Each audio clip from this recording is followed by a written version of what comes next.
Hello dear friends and dear students. आज जो lecture है आरएसी का वो 11th लेक्चर है और इस लेक्चर में हम बात करेंगे रेफ्रिजरेंट इक्विपमेंट्स के बारे में कि मतलब कौन कौन सी डिवाइसेस हम एक रेफ्रिजरेटर में यूज़ करते हैं। ठीक है, तो इस वीडियो को मैंने 3 पार्ट में डिवाइड किया है। सबसे पहले हम बात करेंगे आज कंप्रेसर की, उसके बाद नेक्स्ट वीडियो में हम बात करेंगे कंडेंसर की, और उसके नेक्स्ट वीडियो में हम इवेपोरेटर और एक्सपेंशन डिवाइसेस की बात करेंगे। ठीक है, तो ये इसका सीक्वेंस रहेगा। पहला हम कंप्रेसर यूज़ कर बात करेंगे, दूसरा कंडेंसर, तीसरा एक्सपेंशन डिवाइसेस और इवेपोरेटर।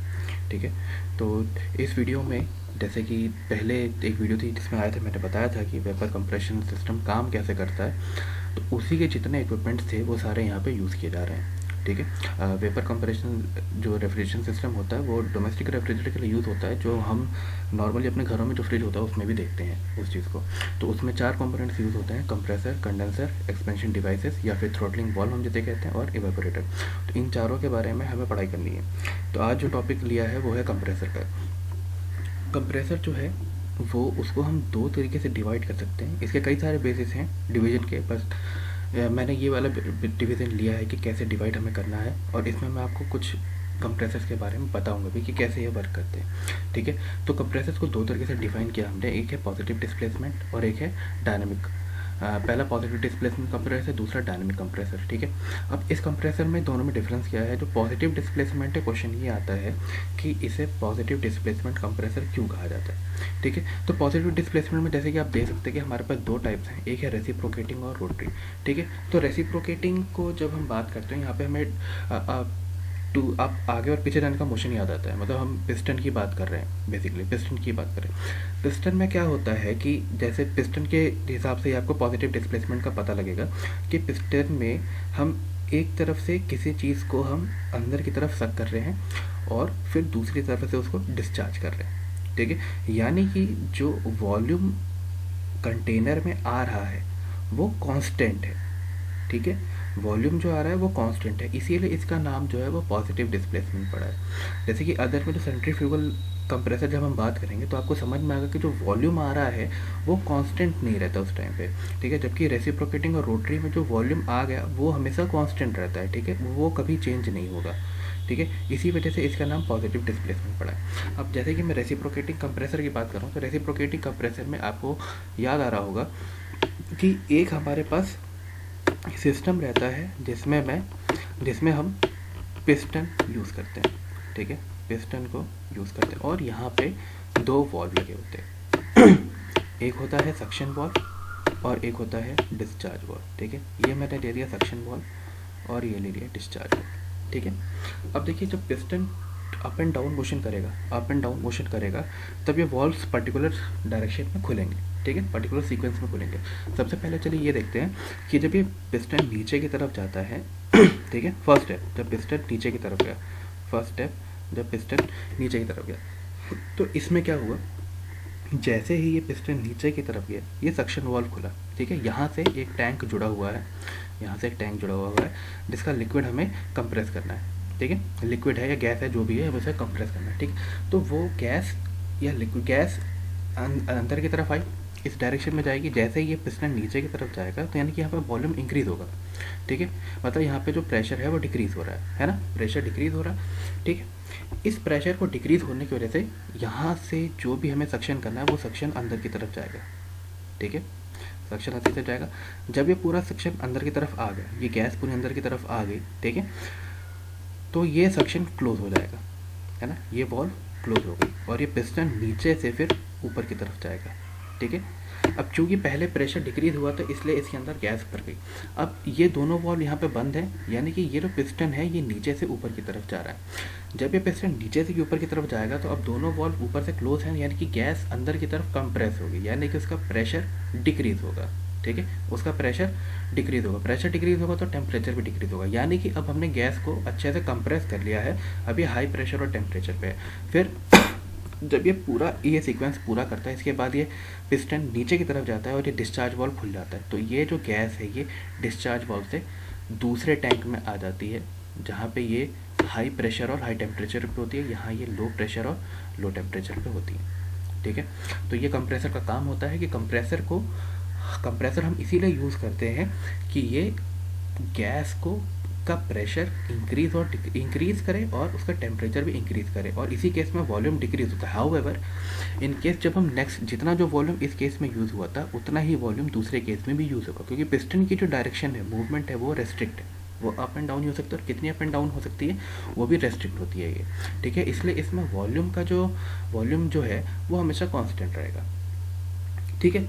तो कंप्रेसर जनरली किस किस के बीच में लगा होता है? कंप्रेसर अगर मान लीजिए ये कंप्रेसर है आपका, तो यहाँ पे आपका इवेपोरेटर रहता है और यहाँ पे आपका कंडेंसर रहता है। यानी कि ये जो इवेपोरेटर है, यहाँ पे कंडीशन क्या होती है, यहाँ पे लिक्विड होता है, यहाँ पे गैस होता है। कभी कभी ये सुपर हीटेड स्टेट में होता है, जनरली ये सुपर हीटेड स्टेट में ही होता है। यहाँ से जब ये गैस से लिक्विड जाता है तो यहाँ पे हीट एक्सचेंज होता है, ठीक है। यानी कि ये जो लिक्विड था यहाँ पे, ये गैस में कन्वर्ट हुआ, और यहाँ पे इसकी कंडीशन क्या है, low pressure and low temperature, ठीक है। लो प्रेशर और लो टेम्परेचर से जब ये कंप्रेसर से गुजरता है, ठीक है, जब ये कंप्रेसर से गुजरता है तो यहाँ पे कंडीशन जो होती है वो होती है high pressure and high temperature, ठीक है। तो कंप्रेसर का काम हुआ प्रेशर और टेम्परेचर को इंक्रीज़ करना, वॉल्यूम यहाँ पे डिक्रीज़ होता है, ठीक है। दूसरी चीज़ हमें जानने वाली क्या बात है कि जो कंप्रेसर होता है, कंप्रेसर का इनलेट किससे जुड़ा होता है, वो जुड़ा होता है इवेपोरेटर से, और कंप्रेसर का आउटलेट जो होता है वो जुड़ा हुआ होता है कंडेंसर से, ठीक है। तो यहाँ पे ये रेसिप्रोकेटिंग कंप्रेसर की बात हुई।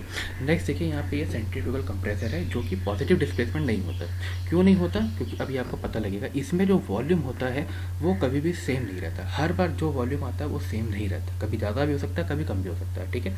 आइए इसका कंस्ट्रक्शन देखते हैं। जैसे कि आप यहाँ पे देख पा रहे हैं, जो पानी है वो सेंटर की तरफ से आता है, ठीक है, सेंटर की तरफ से आता है, ठीक है। ये इसका सेंटर है, ठीक है।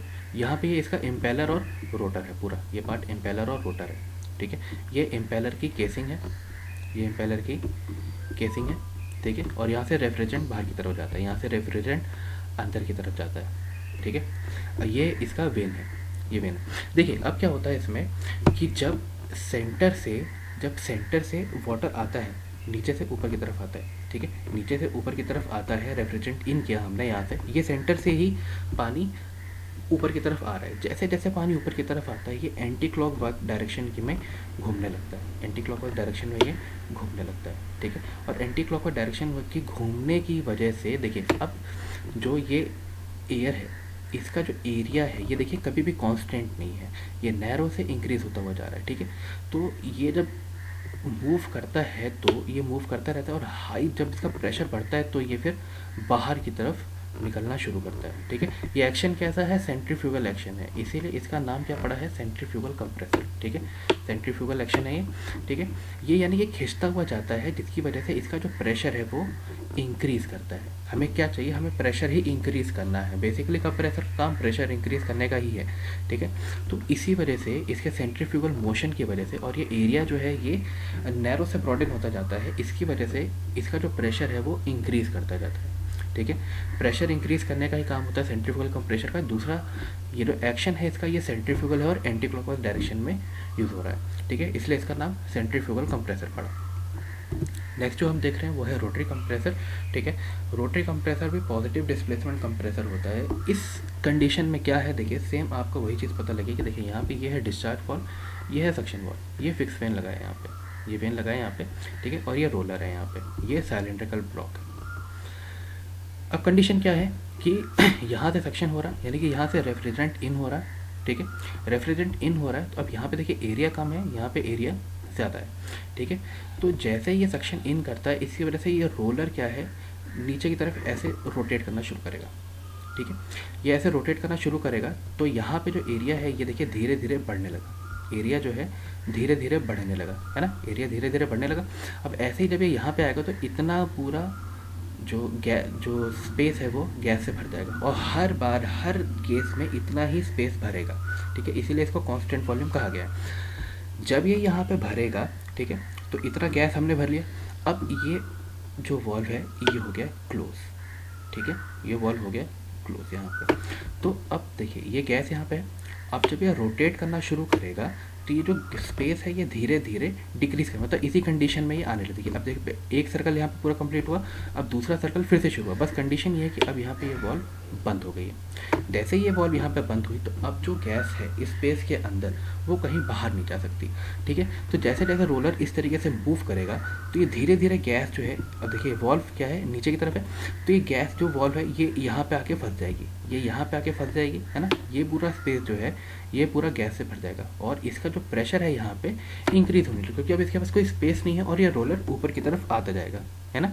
ऊपर की तरफ आता जाएगा यानी कि इसका वॉल्यूम अब डिक्रीज हो रहा है, ठीक है। अब ये सुपर हीटेड रीजन में पहुंच रहा है। तो जब ये वॉल्यूम, जब इसका प्रेशर इंक्रीज हो जाता है तब ये डिस्चार्ज वाल्व ओपन हो जाती है, तब ये डिस्चार्ज वाल्व ओपन हो जाती है और यहाँ से फिर वो गैस हाई प्रेशर में बाहर की तरफ निकल जाती है।